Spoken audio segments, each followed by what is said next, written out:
Welcome. This is Rebecca Martin. I'm the Executive Director of NASH, and I'm really very excited to welcome you today to the 5th annual convening of the TS3 Network. I first want to take just a minute to thank all of you for all of the work that you're doing. There has been so much that's happened since we were together for our last convening in April of 2019. I know that you are working around the clock to make sure that the students on your campuses and in your systems have good experiences, that they feel supported, and that the learning and the success that we are all known for is continuing in this new environment. You know, we could not have gathered in Minneapolis last April because of the pandemic, but our network is still very strong. Many of you have been participating in the webinars, the discussions, the listserv, and the other ongoing ways that we have supported each other since the pandemic began. And so today, what we are doing is working to try to bring you a virtual convening with the things that you look for from the TS3 network. We hope that today you'll be able to hear from your colleagues, you'll be able to consider new approaches to student success, and you'll have an opportunity to work in your teams. So our agenda for today on the next slide, Rohit, is one that covers a lot of ground. As you know, our focus for today is the NASH Equity Action Agenda, which has always been the core of TS3. Closing equity gaps, as you know, is one of our primary goals in taking student success to scale. But we found that now it's more important than ever. And so we are going to spend some time talking about approaches and the kind of tools that might support you in that work, as well as think about where transfer fits very briefly into this agenda, and reflect on the challenges that we're facing. Just as one brief housekeeping thing, please keep your microphone on mute when you're not speaking. And please turn on your video if you can so that we can see you. That would be great for us to have. We will be doing questions and answers, and in just a minute, we'll tell you about Mentimeter, which is the technology that we're going to be using for the interactive portions of this agenda today. But we will not be, we'll stop at a midpoint just before we go into breakout sessions for system teams to answer any questions that you have. So please either put them in the chat or use Mentimeter. So now let's move to the slide on Mentimeter. This is the technology that we will be using throughout the presentation today. What we would like you to do now is to take just a minute to open up a separate browser tab or window on your computer or on a separate device, such as your phone or your iPad, so that you are able to respond to the questions that we're going to put out for you, as well as to ask questions of the presenters. Here is the code that you need to get to our presentation, our convening on Mentimeter today, 7219973. And I'm going to just stop and check in with our technology gurus here today. Rohit and Annika, anything I needed to add? You want to add then about Mentimeter? I think you're good. Okay. Okay, well, while you have your phone out and you're thinking about that, I wanted just to take a minute to ask you to promote NASH and the TS3 network on social media. TS3 is broadening the conversation on social media. We want to get you, we hope that you will get the conversation started in your communities, and use today's convening hashtag, follow us on Twitter, follow us on LinkedIn. We've started a series of TS3 blogs, with one today by Jason Lane, which you can find on the TS3 website. And we hope that you will take the opportunity to promote NASH in that way as well. So before we really dig into the equity agenda, we wanted to just take a moment, some time to reflect on the challenges that we're all facing. And so here's your first Mentimeter question. What one word or short phrase describes what drives you to help address the issues impacting our country. And here's a Wordle with some responses. We hope you will add yours to that. Students, collaborative, justice, right. Student success, fairness, public service. Great to hear from you with all of that.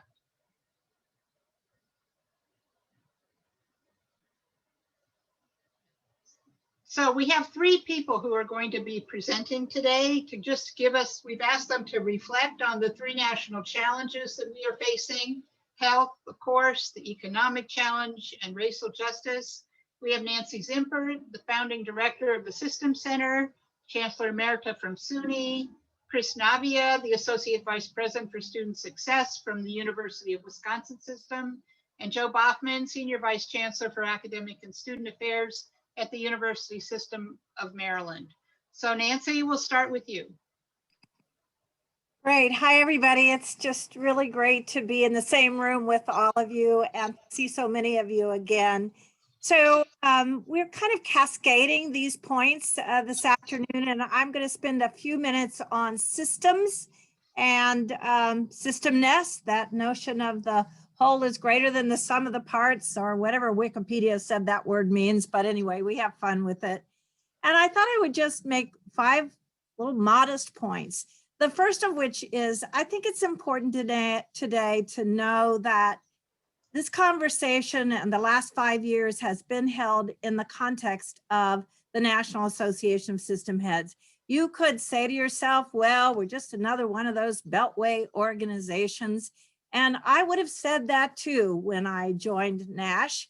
It's actually about 40 years old. And I'm going to say that for the first 30 years, it was pretty much a membership organization, but they hadn't met Rebecca Martin yet. And so I had the privilege of being on the board when Rebecca, in the early years of her tenure. And I can tell you, in short order, we moved psychologically from being a dues paying member organization to what I think we want to be today, and that's a leadership organization. And you know what? There's a big difference. You pay your dues, you come to meetings, you don't get touched by the issues of the day. But if you are a leadership organization, you got to deliver. So we quickly adopted, if this isn't too heavy for any of you, my second point, a theory of action. We began to embrace this notion that together we could be greater than the sum of our parts, that we could be a collective impact organization. And that has a real meaning to me. It really does mean that you journey together, that to debate the future of this leadership organization is at the hands of many people, many of the people that are on the screen today. And it means that you make evidence-based decisions, and that through those decisions, you try to sustain as best you can the change you are supporting. So historically, moving from a member organization to a leadership organization, and frankly, what Beltway organization has a theory of action? You should really be thrilled that you are part of an organization that thinks that thinking through how you act and what you do could really change things. And that's really critically important when we think about this context of the pandemic. So your organization, NASH, took very seriously the multiple comments about not letting a crisis go to waste. How many times have you heard that said? What is going to be the post-pandemic phenomenon for systems of public higher education? Not wanting to let that question lay idle, the NASH board in your behalf decided that we would take that very seriously, that we would really try to rethink who we are in the cosmos. What is our contribution to the world? We're calling it the big rethink, and some of you have heard a lot about it and some of you have never heard it. But you should know that the board has voted to rethink the future and to do it systematically through webinars and interviews with system heads and Some of you have even been asked to respond to a survey of provocative ideas that you could actually embrace anonymously just to keep you out of trouble. And this is the way we are actually going to expose ourselves to a blue ribbon panel that's going to give us feedback on the future we are going to try to design collectively. And then literally create an action plan for this system of systems, or you might call it this network of systems, that we hope will be embraced by our system heads and filter into the everyday work that you are doing. So that was sort of point 3. There's a new day coming. We're working really hard at it. We want to represent the best of what you are doing. And I would say, look at what you have done. This taking students' success to scale is amazing.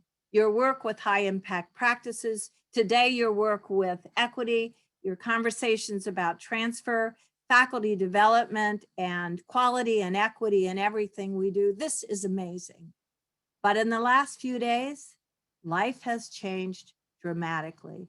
And that's really my 4th point. When we left off the Obama administration, we were beginning to convene system heads and university presidents. I recall several sessions where we brought our superintendents of the local school districts in our region or those districts we were serving. Many times presidents and superintendents were meeting each other for the first time, as crazy as that might sound to you. But I think what we're dealing with here, beyond the rethink of the post-pandemic environment of health and wellness and racial justice and economic recovery, this is a moment too. This is a moment to declare the power of systems. And I recall when we were in the big debate about the Affordable Care Act the first time, 10 years ago, this is what a guy named David Leonhardt wrote in the New York Times. He started the column with the phrase, "I think healthcare was our big problem, but I have changed my mind." And this is the quote I want you to remember. Education, educating more people and educating them better is simply the best bet any society can make. You will be healthier. Your children will be healthier. They'll be smarter, maybe even smarter than you. You'll be able to live a productive and creative life, and generations will benefit from more education. And I insert here the striking analysis of voter patterns in this election. You cannot miss the point that educating more people and educating them better has to be the solution. So I'm hoping that as a result of our time together today, as a result of the big think, we sort of embrace the phrase, go big or go home. I think this administration needs us to be a network of systems. We need to join together. After all, we educate 3/4 of the undergraduate population in America. And I just want you to think, since your shoulders are so broad, that you are not in this alone. You're not even in this just with your system. You are in this with 40 systems across 28 states across this country. And this president-elect, he needs us, and he needs what you are talking about today. And with that, I really do think we can assert the claim that education, educating more people and educating them better is simply the best bet society can make. And if the question is education, the answer is this system of systems. So that's my pitch today. And with that, I'm going to turn it over to Joe. Thank you very much. And as usual, Nancy Zimfer has set a big stage for us. My assignment today was to make a few comments on our charge from the perspective of the interface between systems and campuses, where the action really is. And I would remind us that we each have different contexts for that relationship. Some of us are more centralized and top down. Others of us, like the University System of Maryland, have small system offices with institutions having a great deal of autonomy, and we try to roll things up and get some unity. That relationship makes a great deal of difference as we try to set priorities for our campuses and our system, as well as policies. But today we have a set of challenges before us in a very fraught environment for all of the reasons that Nancy has talked about.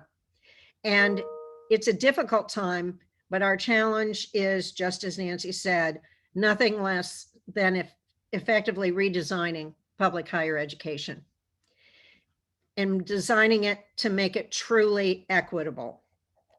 An even bigger challenge, I think, inherent in the success of this implementation is to think about the real work that we have to do. And that is work of changing minds and hearts in the process of truly designing an equitable system. Equity is not only the right vision for us, it's very late in coming, as we all know, but we now must face our previous missteps, and we must try to make up for a lot of lost time. But precisely because these elements are difficult to define, we haven't come to a nice unified definition of equity, for example, and it's difficult to get our heads around these concepts. I believe that first and foremost, leadership matters. And Nancy has talked about one of the forms of leadership. Here in Maryland, the chair of our Board of Regents and our chancellor have made it very clear the direction that we need to move in. But the vision and the charge given to us by the very top of our own systems or nationally is important. It's critical. It's essential. But I would also propose that today in this convening, the work of our teams bringing together systems and multiple campuses will in fact bring clarity to that charge, will allow us to translate that into action. And sharing a more focused approach will in fact allow our campuses to take action that will have mutual impact. As our teams develop these plans, I will suggest that we should take advantage of one of the silver linings that I think the COVID crisis has provided us, and that is enhanced communication and collaboration among our systems. In all of our meetings, we're hearing that people are meeting much more frequently and sharing with each other ideas of what's working, and therefore we are implementing things faster than ever. I think we need to take advantage right now of that enhanced relationship and that more open communication as we in fact put this equity lens on all that we are doing. My message in some respects is very simple: leadership matters. But I want to point out that the leaders at the very top may inspire us. They may give us a charge. But what I'm going to say is that leadership from within also matters a great deal. And it is the members of the teams that we have assembled here today that can take leadership within your campuses and systems to make that inspirational challenge that's being given to us from the top down. It's our teams here today and the actions that we take that is really going to help design the actions for this big rethink in higher education. So I think each of us have slightly different perspectives. We all have a great deal of work to do. And I'm going to toss it now to Chris Navia from Wisconsin, who's going to take us through a slightly different perspective on our charge today. Chris? Thank you. Thank you, Joe. Good afternoon, everybody. I'm Chris Navia. I have the privilege of serving as the University of Wisconsin Systems Associate Vice President for Student Success. These are sort of rare, this is a rare office in higher education. And I always find myself at the nexus of this debate around whether, we exist at the system level because we don't work with students, right? Well, I want to tell you, we work for students. And so I'm okay with that. And I want to talk about students in this pandemic in particular. I think it's an understatement to start, basically saying that this pandemic has been incredibly difficult for all of our students, right? All of our students. But it has also been particularly difficult for our students of color. And one of the things I think this pandemic has done is really pulled back the curtain on the racial inequities that we have in healthcare, in economic and wage equality, but also in educational access. How many stories have we seen now where we know students didn't have computing technology, didn't have access to broadband, all these things we assume they had and they didn't, right? And so as one of my points to you, I want to say this is a really critical moment, not just to pay attention to what's happening to students, right? But to really be discussing these issues of equity and more particularly inequity and the role that race plays in driving those inequities. Our students, the truth of the matter is our students talk about that all the time. They grapple with it, students of color in particular. If you know anything about the history of higher education and student protest, most of the good changes we've seen in student affairs, most of the things that we've seen around curriculum, the addition of race and ethnicity to the curriculum, right? Ethnic studies, all of that came through student protest. And so our students are constantly pushing for these changes, and it's time that we stand right alongside them as well. This is as much as is our work as it is their work, and it has been their work, right? So our students have these hard conversations. We're going to have these hard conversations too. And that's going to include conversations about racism as well as anti-racism, right? What does this really look like? How is this manifesting? Because our students are doing that. They're grappling with these questions every day. I think a second observation that I want to offer up is that our student success, as we talk about it, isn't just going to be dependent on the things that we're going to put in their place, but it's going to be even more so dependent on, it's going to be less dependent on things like math pathways, HIPs. Those things are very, very important.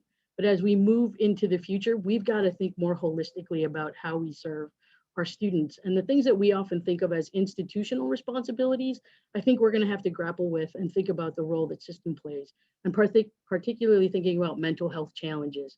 If students had issues before the pandemic, those issues have been absolutely heightened, right? And so we now have more students than ever who are reporting higher rates of anxiety, stress, depression, and unfortunately suicide and suicide ideation. Those rates are going off the charts right now.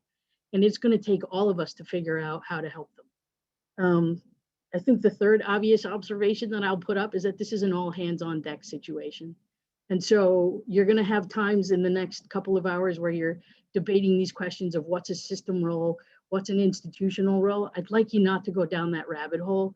Our students need us to have conversations about what systems and institutions can do together, right? Where do we come together in this work of helping and making sure that they're safe, making sure that, racial climate is what it should be on our institutions, right? Food insecurity, housing insecurity. How do we solve those basic things? Because they're not basic to everybody right now. They're not basic to every student. And so we've got to make sure that we take care of our students in that way while we're also pushing them to persist, to transfer, to graduate on time. And finally, I think I would say that, let's remember that there is not going to be a one size fits all to this work. Putting ourselves back together as institutions, as systems, and helping our students get whole again is going to require us to be even more equity minded, because our students have different needs. They always have. And so we're going to be tempted to sit down and think, what's the best way to serve all students in mass? But I think those days are quickly coming to an end. We're going to have series of differentiated strategies and interventions to help all of them as they need it. That said, Rohit, I think can you put up the slide? And let me add just one more point as Rohit's putting up the Mentimeter slide here. And that is that, when you go through the framework, Louis and Dwayne are going to take you through that framework. Again, push yourselves to really think beyond roles and think about obligations, think about your students, think about what you can do versus maybe what you're outside of the realm of your authority and your responsibility. I think we're in a situation where it's going to let us think much more creatively about what we can do and what we can do together. So Rohit has put up a slide for you here. And we'd like you to basically pick a response. How are you feeling about the current state of the world today? I've got to pick mine too.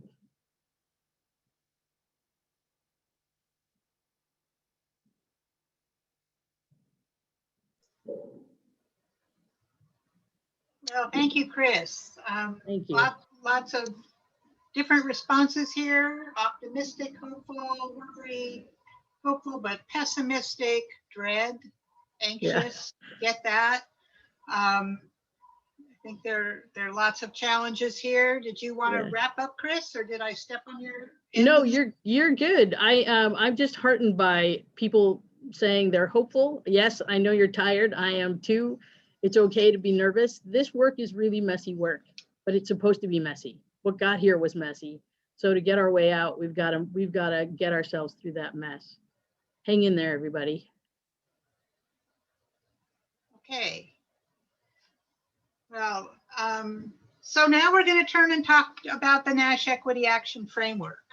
Those of you that were with us in April of 2019 in Baltimore will remember the energy in that room when we heard from David Lassner about the great work on behalf of the Indigenous students in Hawaii. We heard from Freeman Habrowski about his vision, not only for his campus in Baltimore, but for higher education nationally. We had great spotlights from our campuses. And I think we all came away with a real sense of momentum and energy. And we also came away with big questions about what is it we can do? What can we do as a system? How can we take this good work and do what we've been doing with TS3 all along, which is try to figure out how to leverage the power of our systems so that we're not making change one campus at a time. How can we learn from one another? How can we approach this with a collective impact and really make a difference for the many, many students on our campuses? Over the last 18 months, we've explored many different aspects to this work because, of course, there are many pieces to it. And we've had some really exciting webinars, but we keep coming back to what is it we're going to do? What could we do together as Nash? And at the urging of the TS3 system leaders, we've begun to work on a set of tools that we hope will help you do that work. Ways to provide you with support, ways to help advance and bring about the change. Before I go too much further into that, I have a question for you now, which is, what word or phrase describes your system's biggest challenge with respect to diversity, equity, and inclusion? So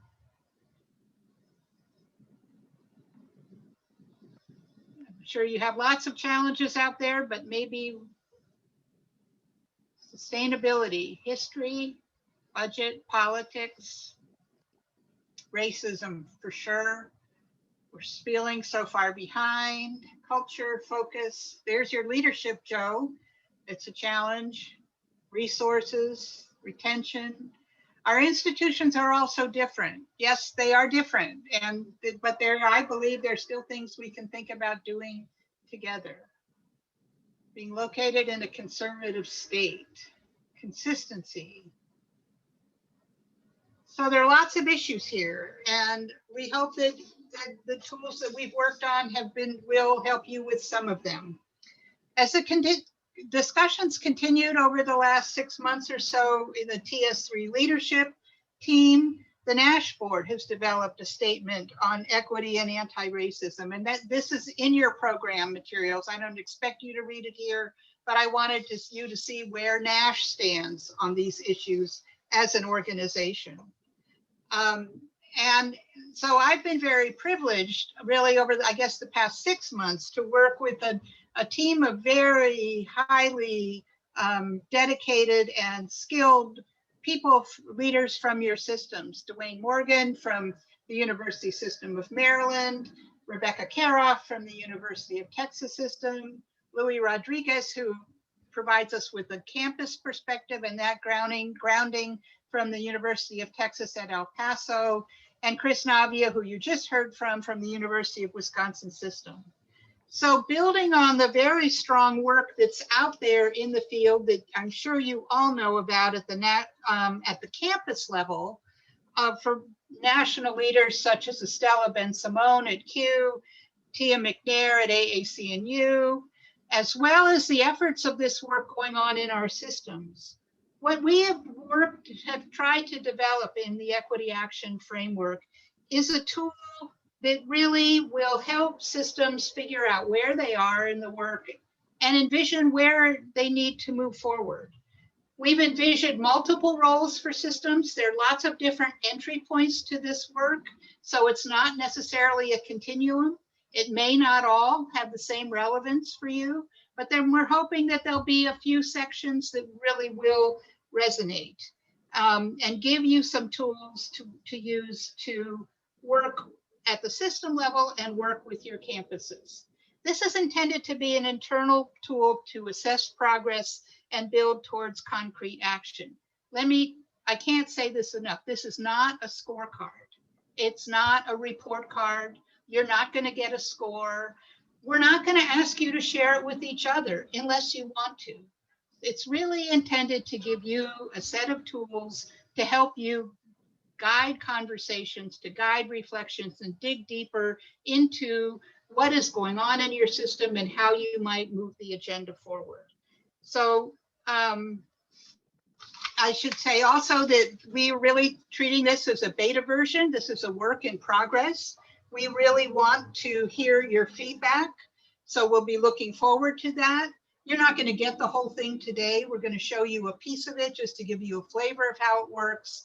And we hope by the end of the week to be able to deliver into your mailboxes the whole framework, which is quite, I think it's actually works out to be about 40 pages long. But it's designed, we put a Creative Commons license on it that allows you to make changes and modify it to fit the context of your system, because we know your systems are different, you have different contexts, your campuses are different. But we also know that there are ways to think about this as systems that we can share with each other, and that's really what we're trying to do at this stage. So what I'd like to do now is turn this over to my team colleague, Louis Rodriguez, to walk you through some of the background on the framework. Great. Thanks so much, Rebecca. Hello, everyone. Great to be with you all today. What a pleasure and honor it is for Dwayne and I to have the opportunity to further introduce the NASH Equity Action Framework to you all this afternoon. We'll split up the duties here and I'll get us started. And we decided that we would begin by sharing the purpose of the Equity Action Framework. And we saw three elements to this purpose. And you can see them here on the slide here. The first is to assess your system's progress toward essential equity practices. This is at its core an assessment tool, as Rebecca mentioned, not one that you would share, not one that results in a score, but a tool to assess and engage where your system may be across 9 equity practice areas, which we'll discuss in a moment, which will hopefully spur action and conversation. So first, it's an assessment tool. Second, we hope that the framework will promote explicit and sustained engagement with equity. You will see as we break down one particular element and then further, as you see the entire tool later on this week, many of the questions and discussion prompts will not be easily answered with a yes or a no off the top of your head. It will require you to dig deep and explore and identify and find maybe some gaps, find some areas of success for potential and to build on. And this will not go quickly like a checklist in that sort of structure. It's designed to be different than that. And we hope that you get a sense of that today. And then third, we hope that the framework will encourage fearlessly honest discussion to bring about change. This is not designed as a tool to be an assessment and everyone sits back and says, well, gee, wasn't that interesting? And then you never touch it again and never discuss it again. That would be the worst way to use this, right? This is really meant to serve as a catalyst for honest discussion and then planning and ultimately action. And in seeing already some of the results on today's Mentimeter questions, this group is poised for action, is ready to take those next steps. And we really hope that this tool and hitting all of these three areas of purpose will get us there. Go ahead, if we don't mind going to the next one here. So as the slide says here, there are many ways to use this framework. We didn't want to prescribe a certain way, a certain order. You'll notice these are not numbered. They're not meant to be in any sort of linear directive, but we did identify 6 core touch points that we think would make the use of this tool the most helpful. So the first would be to assess. We do think that that's the logical starting point for this. Take the time to go through and respond to those areas in the framework and see where your system may land on all 9 of those areas, those dimensions, which I'll talk about in a minute. That assessment will very likely lead to discussion. And because each team, each system is different, we know that those discussions will happen at various levels. There will likely be iterations of those discussions, maybe with the leadership team, with an action team, with your highest level leaders, and others. But we do think discussion, it will be the core of pushing this through. That discussion will likely lead to reflection. There will be some tough questions. There will be some moments where you may realize that your system is not performing where it has aspired to, where it has said it would. And there will be some areas where you are exactly where you'd like to be and are leading the nation and are exemplary, and that's great. But that reflection is a really important part, because that will, we think, inform the engagement, how you engage other stakeholders within your system, system administration, on campuses, campus administration, and of course, students, faculty, staff, alumni, other stakeholders that you would identify that are most relevant for your system. So that engagement, we think, will be informed by discussion and reflection. Regardless of the order, and you may repeat some of these steps, you may merge and combine some of these steps. Of course, it all is based on what makes the most sense for your system. But we really hope that this leads to these final 2 areas here, planning and action. We hope that this spurs concrete next steps, some short-term and long-term steps that the team can take and really move towards goals regarding equity in the system. We think that the discussions generated by this framework will be motivational, will be inspirational. Already, I'm very motivated and inspired even by our 3 opening speakers today and some of the words that they shared. And that's the tip of the iceberg for today. So we're really excited about how this will go. We can go ahead to the next one, Rohit.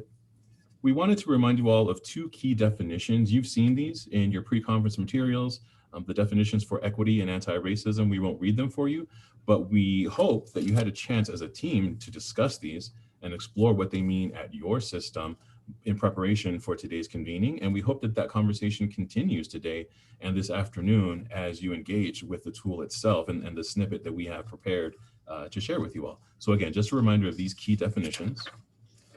And earlier I referenced 9 essential equity practices. And this is really how the Equity Action Framework is structured. You'll see 9 sections to the framework when you receive the full document later this week. And those are here: public commitment, leadership, data, policy, curriculum and co-curriculum, student success interventions and treatment, faculty and staff hiring, retention, promotion and rewards, professional development, and community engagement. So again, these are the 9 equity practices that make up the Equity Action Framework. And as a team, when you do embark on the use of the tool, you will go through these areas.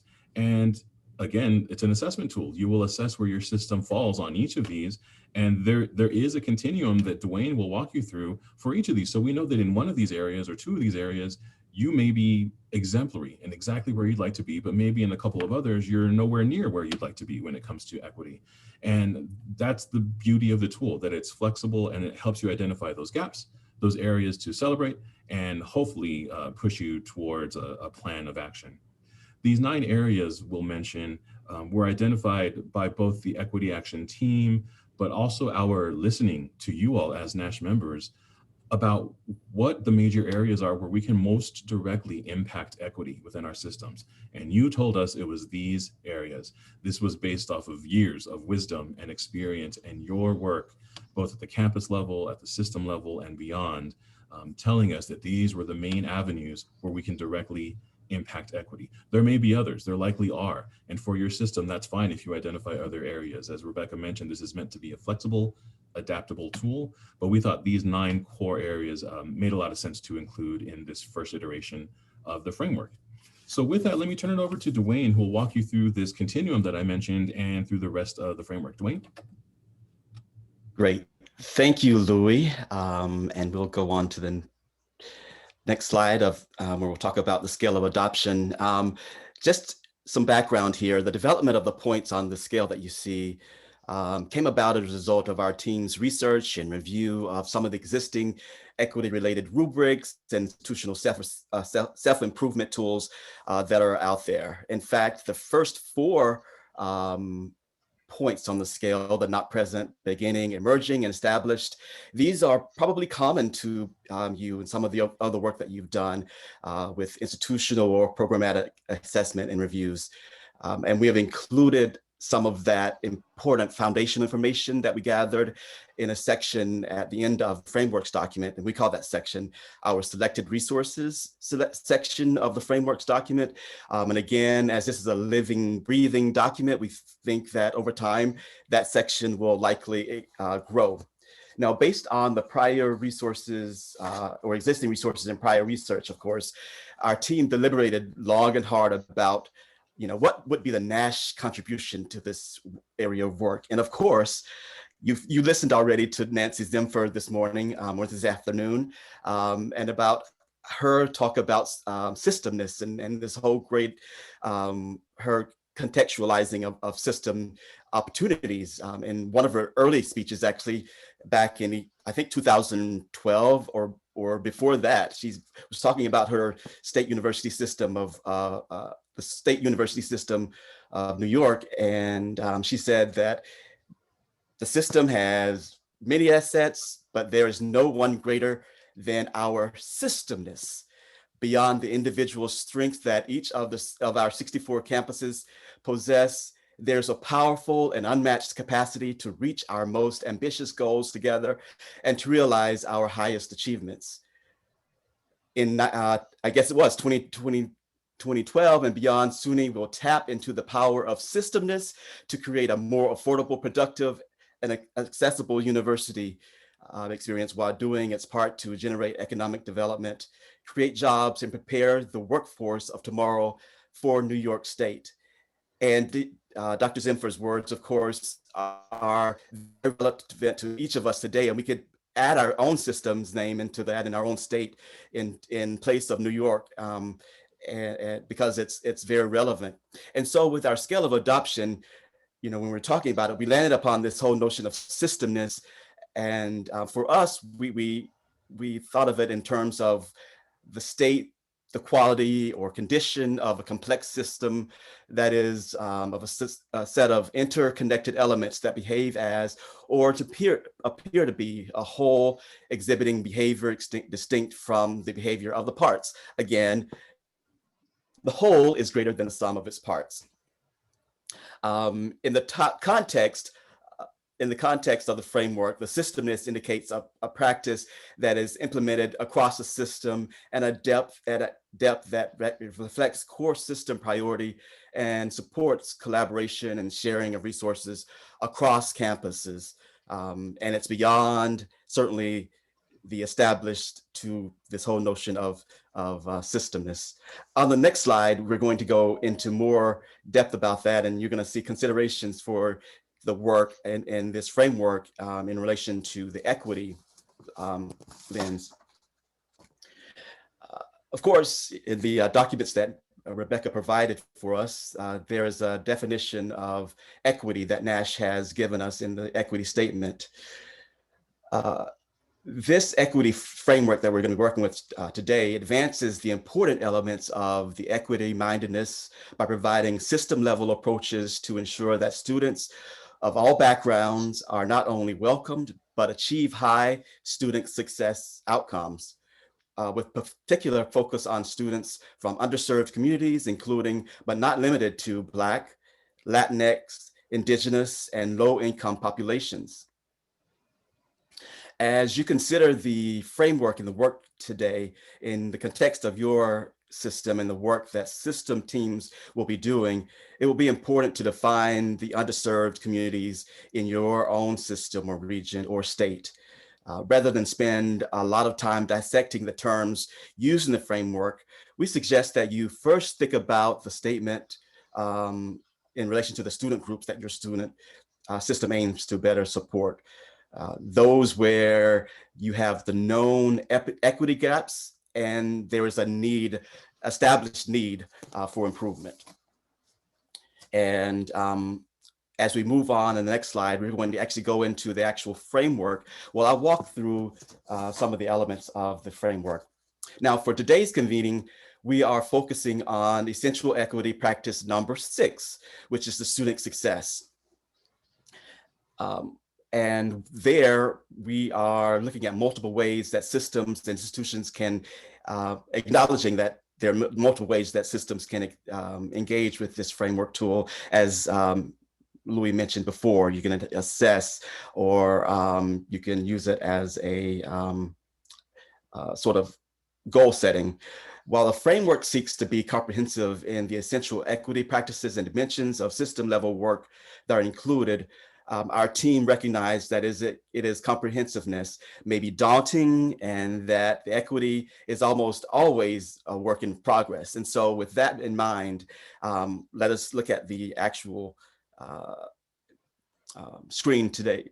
On the far left, you see that there is the essential practice number 6 that's mentioned. And under that, we figured that the student success, again, would be the most accessible for all the teams that are in attendance today. And for that, you'll see that the indicator under the first student success interventions treatment, you'll see is treatments are important component of the system's commitment to equitable access, participation, and outcomes for students from underserved communities, including Black, Latinx, Indigenous, and low-income populations. Again, your team, you can, as you're thinking about it in relation to your own system, you can change or amend that to be more aligned with your system's needs.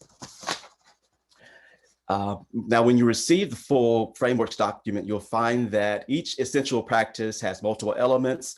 And again, we're looking at just element 1 from practice 6.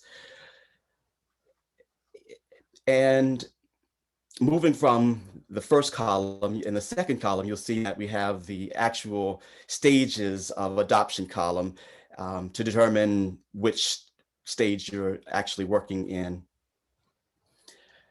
In the evidence for the current stage of adoption column, this is the system team's opportunity to provide your evidence or documentation for how you arrived at the chosen stage of adoption. So as you're working from left to right, you'll see that there are various questions that your team will consider or should consider.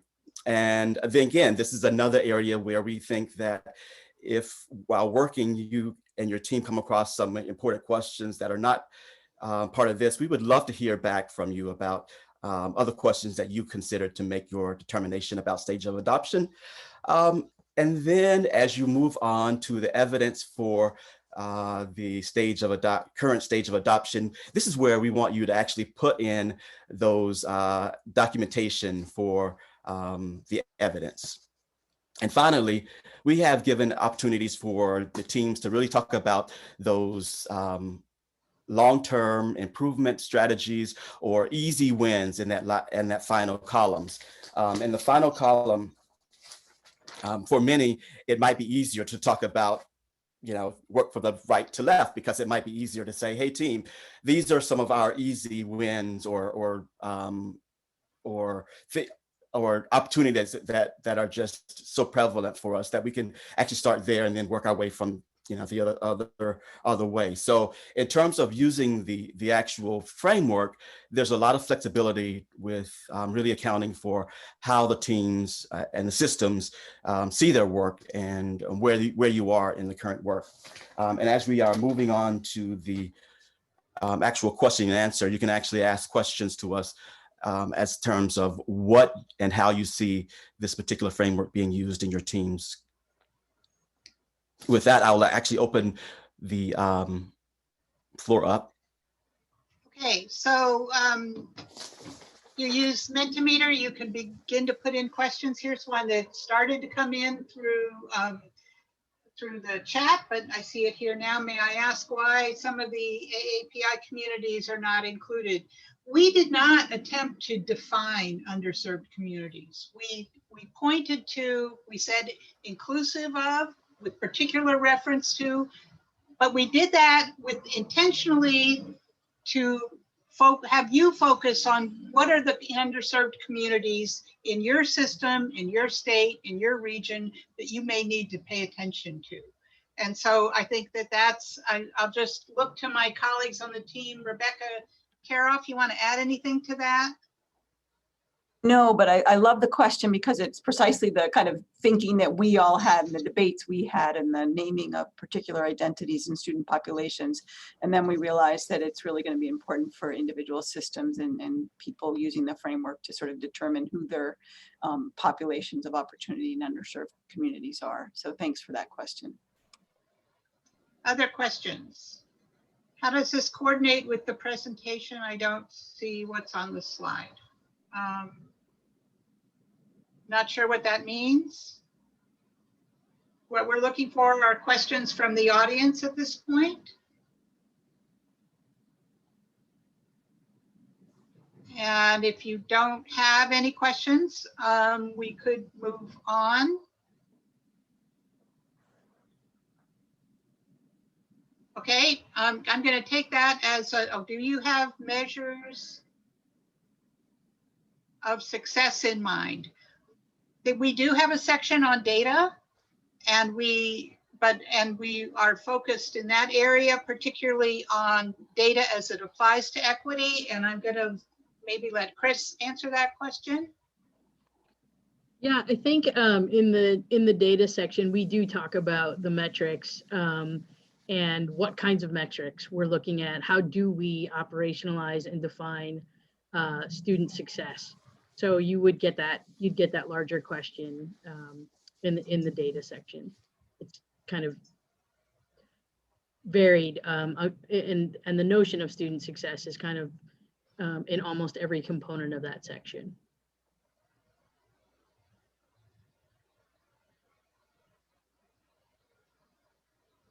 I think that pedagogy is subsumed for us under curriculum and co-curricular activities, but it's definitely an essential practice from our perspective.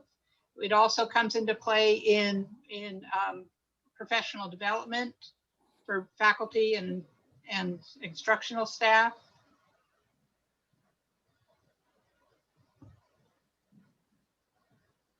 That's a great question. Well, this is a great question. Yeah.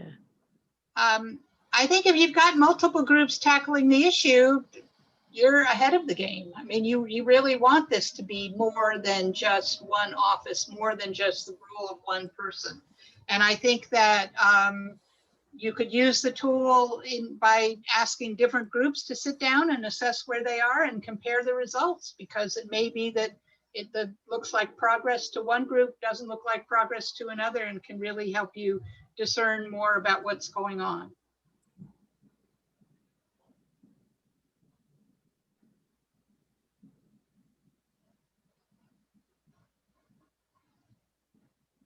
Well, these are good questions about financial resources. I'm going to see if there's anybody on my team who wants to answer this one. This is Rebecca Karoff. I'd like to say some of the section actually that people will look at today about student success interventions, those can certainly be interventions that address student financial well-being and student need.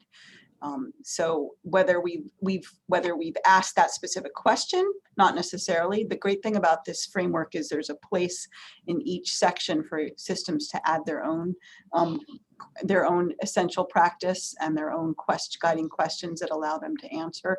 So good question, and I hope you'll see a place in this. Again, if not, I think you'll see it today actually, but there should be there's a whole policy section that also addresses some of these topics.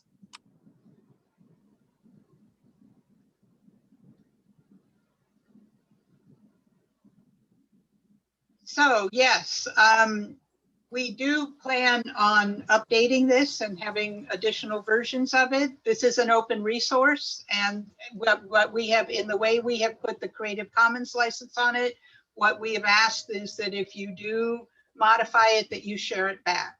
And so we will be able to keep track of that and share iterations that other systems make on the main framework. That is an intention in the way we've designed this.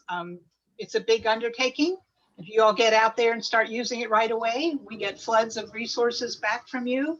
It may take us a while to deal with them, but we're really committed to trying to make this a living document and one that will continue to grow as you dig into it and really kick the tires and see what works and what doesn't. And I think a lot of the questions that you've asked so far today are areas that I want to go back and look and say, wow, did we really consider that enough, and get a sense from you once you have a chance to look at the whole thing about whether or not we considered it. So maybe time for one more. How are we defining the term success? Well, there's success in terms of student success. There's a traditional retention, persistence, graduation, trying to make sure we're addressing equity and anti-racism and all of those. Job placement is another one, grades, access to various majors. Those are all areas that we would want to be considering as we look at success.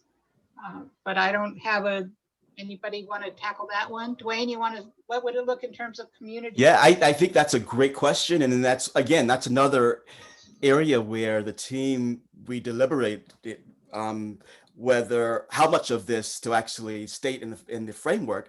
And where we landed was that it was important for the system and the teams to actually have the discussion about sort of what do we mean about student success. Student success comes across in so many different sort of points, whether it is, reports that we create, or when we are putting together our strategic plan. But it would also be important for systems to really say, these are the points for us. This is what success looks like. And these are the point in terms of equity. We didn't want to have a place, an outsider's view of what equity looks like in a system, in any particular system, because the systems are so very different that we didn't want to sort of minimize the possibilities with discovering the full gamut of what success could look like at the system level. And so with that, we did not, we all have our own conception of what it means, but we wanted our partners to really think about what their indicators and what their markers were for success would be. Okay, well, I think, let me just answer. We have one last question. This will be the last one. So we really tried to differentiate our work in this by trying to define a system role, recognizing that for it to be successful, for the system role to be successfully advanced, the campuses have to be actively involved. That said, there are pieces of this that could be applied at the campus specifically. It could be altered to be a campus tool and be something that you could use, you could reframe for your campus. We also have pointed, when you get the final, not the final, but the full version of it that we'll distribute to you later this week. At the end, you'll find several tools that were designed specifically for campuses that we recommend you look at as well. But we recognize that you can't do the system work without the campuses. It's got to be a collaboration. And so the work at the system level has to reflect the work at the campus level, inform the work at the campus level, and be informed by the work at the campus level. And so we're hopeful that the tool will be helpful to you at that level as well.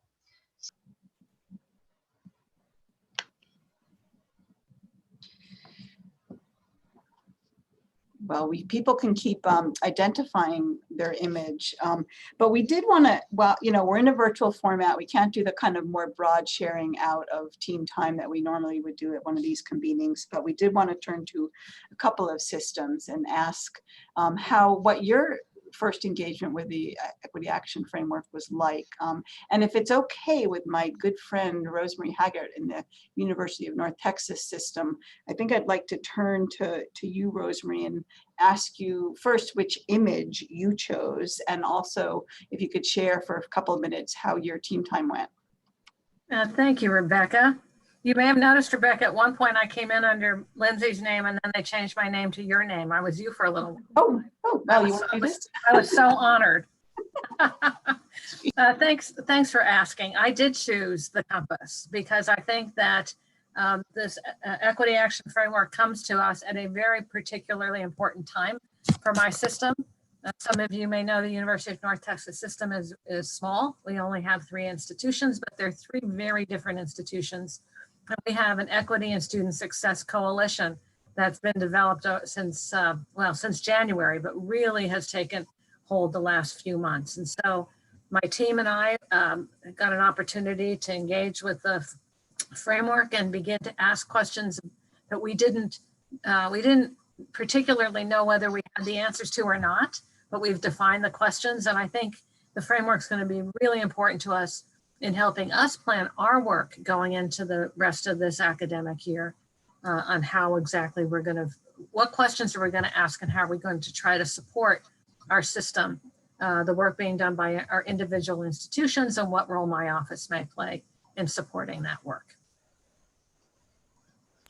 Thank you, Rosemary. I'm glad you're finding this helpful, and it's exciting to hear of the meaningfulness and timeliness we hope the framework has for the University of North Texas system. I want to turn next to another system, the Minnesota system, and ask Ron Anderson to share both the image that he chose and some of the parts of, or at least some summary of the conversation that you had, Ron, with your team. You're a bigger system, and you have an actual defined equity action agenda. So, Ron. Right. Yeah. Thanks, Rebecca. I chose the puzzle piece, actually B, because for us, I think it's another lens and another way of looking at and discussing the work that we've been discussing for quite a long time now. And to think through some of those questions about accountability and frameworks of metrics that take it at a different lens and a different angle than we have been engaged in thus far with our work. So for me, it's really helpful set. We had a hard time getting through to B under 1. So really, really good discussion. And then recognizing also that at the same time that we're struggling with this work and aligning it with streams of work that have been in process for a while, how is the pandemic overlying this and impacting this? And how do we make sense, in particular, when we look at our own state? We've got 37 campuses across the state, and we look at where those campuses are located, and that this work, if you look at it from a pure political lens, which I know is that's just one other way of looking at it, really isn't resonating everywhere across our state. So how do we think about that, and how do we support our campuses that may be in communities that have a very different sense of what we ought to be focusing on as higher education institutions? Thank you. That's really interesting to hear. Very thoughtful to think about just the variety of institutions in your state. I do want to turn to, I think we have time to hear from one more system, and this one too is it's spread out over a large state with a lot of rural populations. And I wonder if Brock Tessman could come and tell us what image he chose for his team in the University of Montana system. Sure. Thanks, Rebecca. And yeah, I'm actually, I guess, in the minority here. I chose the river or the stream. And the reason I did is because I'm reminded of that statement that you can never step in the same river twice, right? And I think that sometimes our efforts at the system level are really affected by the ever-changing political context. I think the ever-changing demography of Montana, honestly, turnover in campus leadership. It's really hard for us to really set a firm direction and to make sure that we're able to continue to move in that direction given all the change.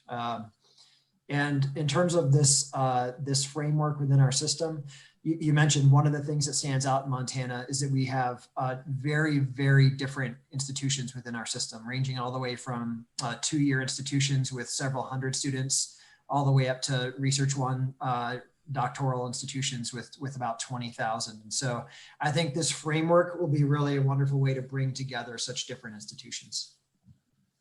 Thank you. And I wrote down that that wonderful maxim, you can never step in the same river twice. Putting it that way, I'd go back and change my image. But that's really, I think that's just a beautiful way to put it. And thank you for that, Brock. I also appreciate your bringing in all these external factors that are going to inform whatever our engagement will be as systems with this framework, because it informs all the work we do. And we have very little control over some of these, most of these external factors, and they're still going to be at play. So I appreciate you bringing that up. I think it's Rebecca Martin. I think I'll turn it back so we can keep going. Okay, thank you. You also. I'll go back on mute.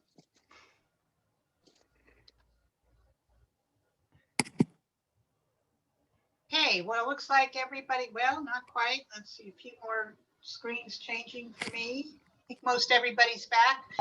What I'd like to do now is introduce Jason Lane. He is going to tell you briefly about another area of TS3 where we are hard at work, and that's the transfer commitment, the NASH transfer commitment. And we put it here because we think that this is a really, from our perspectives at the association level, an example of using the equity lens or the equity-minded lens to look at a very specific area of practice. And so, Jason, I'll turn it over to you. Great, thanks, Rebecca, and thrilled to be with all of you. And I hope that you had a great conversation, productive conversations. The ones I was able to listen in on were terrific. As we think about transfer, one of the things that has come up in multiple TS3 conversations is that transfer is something that's inherently a system problem, right? The involvement of students and credits moving between campuses is something that systems can be involved in ways few other associations can. And there's also a growing interest among associations to look at transfer. And so ACE right now is working on a national task force around transfer. A new report will be coming out, we think, in December or January. SHIO, AAC&C, and others are thinking about transfer. And we've been involved in a number of these conversations as well, trying to bring forth the system perspective. The last year, we've been doing some background research on where systems are on transfer. I'm going to share a little bit of that with you in the next 10 minutes, and then talk a little bit about where we're going and what will be part of a conversation we think for the spring TS3 gathering. So next slide. You know, why systems matter. You all know this, but I'll just rehash it quickly. NASH systems serve 3/4 of all undergraduates enrolled in public four-year education. And so you think about where students tend to transfer, they tend to transfer to four-year public institutions. And so we know that by this very makeup, that most of the transfers in this country are part of systems. And so we need to think more about the ways that we can serve them.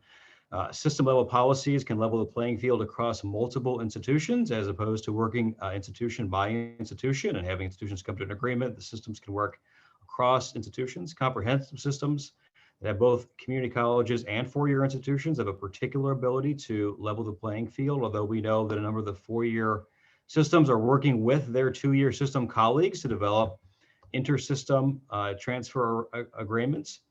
And we also know that transfers tend to happen in a single geographic area, and systems tend to operate in a single geographic area. So there's a lot of reasons why systems matter in this work, and we think that they can accelerate developing seamless transfer policies in ways that others can't. Next slide. When we did a survey, and just very briefly, what I'll highlight here is the folks who responded to our survey are here in blue and purple. Purple are states where there are multiple systems that responded, so California, Texas, Tennessee, and New York.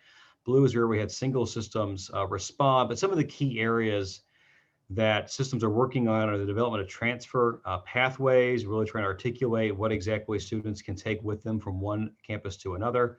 What was interesting also is that we're seeing more multi-directional transfer pathways, not broad-based, but more discussions around the movement of transfer of credits, not just from 2 years to 4 years, but 4-year to 4-year, 2-year to 4-year, 4-year to 2-year.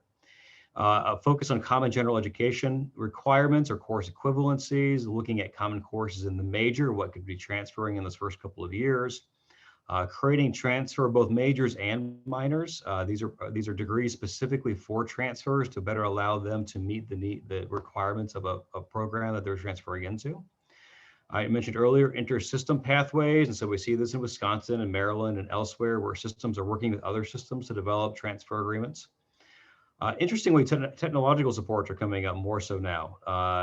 Thinking about things like transfer finder, interactive websites, really trying to overlay technology in a way to help students better navigate the craziness of what transfer looks like to them. Systems are becoming more involved in holding campuses accountable for what they will accept in terms of credit, credit transfers and creating appeals processes.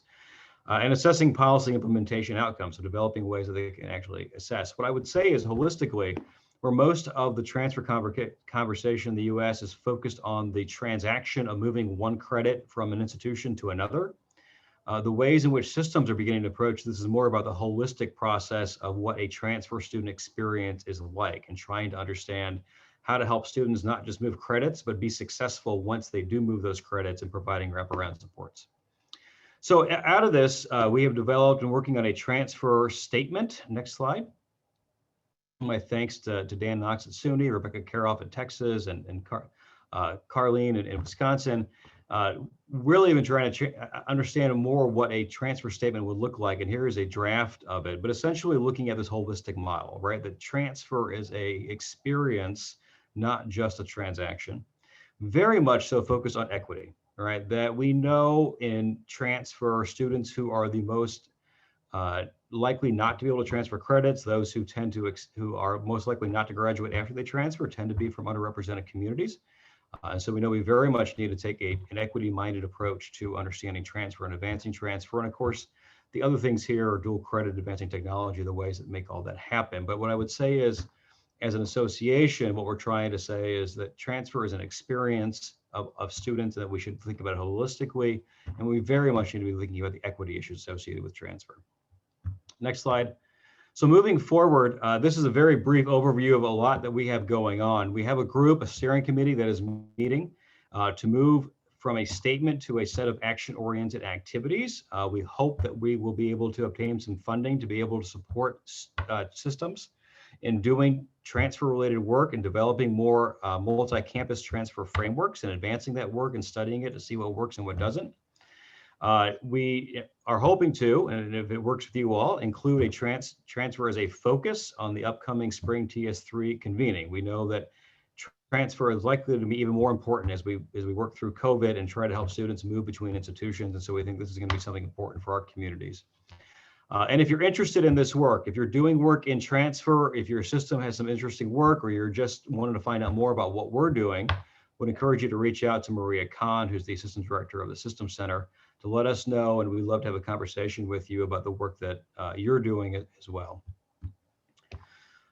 So with that, Rebecca, I think hopefully I hit the 10-minute mark. Yes, you did. You did All great. right. Thank you. I'll turn it back to you. Okay, next slide. So we have a question here. Which systems are promoting transfer majors and how might these differ from native student majors? Jason, you get one question and that's it.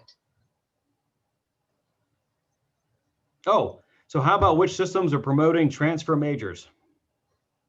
Anybody working on transfer majors or minors? Well, we'll make sure that that's something that we keep in the mix for our discussions moving forward. So let's go now to the next slide, which is just the closing remarks. And I just want to share with you that this has been a phenomenal conversation. And while I tell you what I think I've heard, I want to know what you think. And so we have one more Mentimeter question for you, which is, please share one word to describe what you are taking away from this convening. So let's just, don't take too much time. Just what's a top of mind word that is going to describe that? I would say that we've just scratched the surface. This is a very complex set of issues, It's one where it's very clear that you are all working on it, and I want to applaud you for your honest discussion. I think that's been very, very important. It's great work that you've got underway across your systems, and I'm beginning to see a system role coming into focus, and I know that we have much to learn from all of you. I also was really impressed in the chat to hear you congratulating each other and saying how much the conversation when you did the paired systems work was useful to you. We hope we can do more of that moving forward. So in the next week, as I mentioned earlier, we will be sending the full equity action framework in its beta version to you. It will be in a format that you can modify to use in your system. You can break it apart, you can add to it. We would really like to know when you do that so we can learn from how you might use it. And we would really like to know how we could support you in this work. If it would be useful to you to think about doing this together in a group of systems, focused perhaps on one aspect of the framework or working through the whole thing, we'd love to hear about that. And I would like to just take this opportunity to thank all the people that made this possible. The great equity team that I introduced to you earlier, the technology team that supported us, Chrissy Haynes, of course, who's the master of all of our details and planning, Annika Manny and Rohit Tenon from the EdBridge group really made a difference in bringing you this level of technology. We could not have done that on our own, so we really appreciate that. And I also wanted to ask you now to tweet this out again, mention to you again that on Mondays, we are going to be putting up a blog. We'll take a few breaks for the holidays, but you can look for something on the TS3 website on each of the next several weeks. And after the holidays, we will pick it up on a regular basis. We hope that you will find those to be useful, that you will tweet them out, and that you will want to contribute, because we'd really like to hear from all of you as well. Our next convening of the TS3 network will be in April. We will be back again with Zoom, and I imagine Mentimeter will be part of it as well. And then finally, we have a survey that we'd really like you to take. We hope this won't take very long, but feedback is such an important part of making this network work. We need to know how this worked for you, what you got out of it, and where you'd like to see us take it from here. So thank you all very much. I hope that the days ahead become a little easier than the ones we've just completed. I think it's been a really tough 8-9 months, and we're in it for a long haul. We all know that, but I think we're learning how to do it, and so that's better. This network is part of what's keeping me going. I hope it's useful to you, and I look forward to seeing all of you in the future on an upcoming webinar, system conversation, or at the convening in April. So thank you all very much, and have a good evening or rest of your day, depending upon where you are in the country. Bye-bye. Thanks, Rebecca. Thanks, everyone. Thank you. Bye. Everybody. Bye-bye. Thank you. Hi, thank you. Everyone. Be well. Goodbye. Good night, everyone. Good one. Take care. Bye-bye.